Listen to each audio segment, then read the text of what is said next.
Hello friends, हर हर महादेव। आज मैं आप सभी को कार्तिक पूर्णिमा व्रत की कथा सुनाऊंगी। उससे पहले आज हम ये जान लें कि कार्तिक पूर्णिमा क्यों मनाई जाती है। हमारे हिंदू धर्म में सभी पूर्णिमाओं में से कार्तिक पूर्णिमा का विशेष महत्व है। विष्णु पुराण के अनुसार इस पूर्णिमा वाले दिन भगवान विष्णु जी अपना मत्स्य अवतार लिया था और पृथ्वी पर पुनः जीव स्थापना की थी।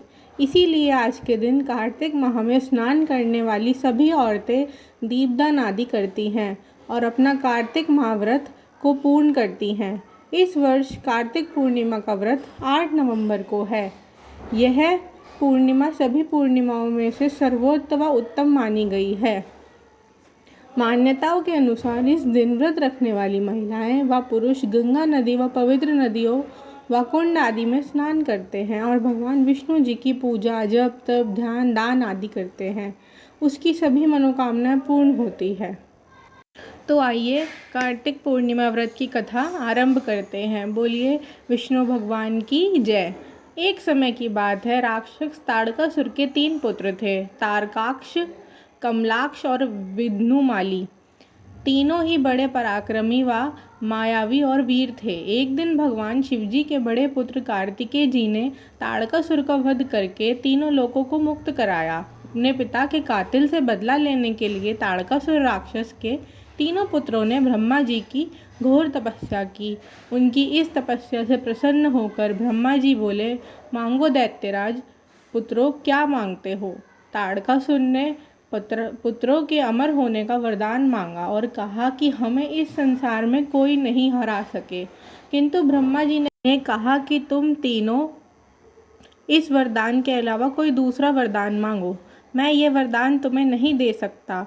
वो इसलिए कि इस धरती पर जो जन्म लेता है वह अवश्य मृत्यु को प्राप्त होता है, क्योंकि केवल मृत्यु ही सदाचारी है। जिसके बाद राक्षस के तीनों पुत्रों ने कहा कि हे ब्रह्मदेव, यदि आप हमें अमर होने का वरदान नहीं दे सकते तो ठीक है, आप हम तीनों के लिए 3 नगर बनवाएं। जो हमारा वध करना चाहता है उसके हम 1000 वर्ष बाद मिलें, उससे पहले नहीं, और जब हम मिले तो हमें एक ही तीर से मार गिराए, ऐसा वरदान दीजिए।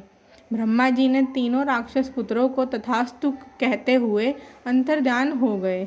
इसके बाद उन तीनों राक्षसों ने मिलकर तीनों लोकों पर अपना आधिपत्य जमा लिया, क्योंकि ब्रह्मा जी के वरदान अनुसार उन्हें मारने वाले 1000 वर्ष बाद आएगा। जिसके बाद सभी देवगण मिलकर भगवान शिवजी के पास गए और इस समस्या का समाधान ढूंढने को कहा। देवताओं की बात सुनकर भगवान शंकर जी ने विश्वकर्मा से कहा, एक भव्य रथ का निर्माण करो, और उस रथ में बैठकर तीनों दैत्यों का संहार करने को चल दिए। यह देख सभी राक्षस घबरा गए और हाहाकार मचने लगा। दानवों व देवों में भीषण युद्ध छिड़ गया। युद्ध के समय जब ताड़कासुर के तीनों पुत्रों एक साथ आए तो भगवान शंकर ने उन्हें एक ही तीर से मार गिराया और तीनों लोगों को राक्षसों से मुक्त कराया। जिसके बाद सभी देवताओं ने भगवान शंकर को त्रिपुरारी नाम दिया।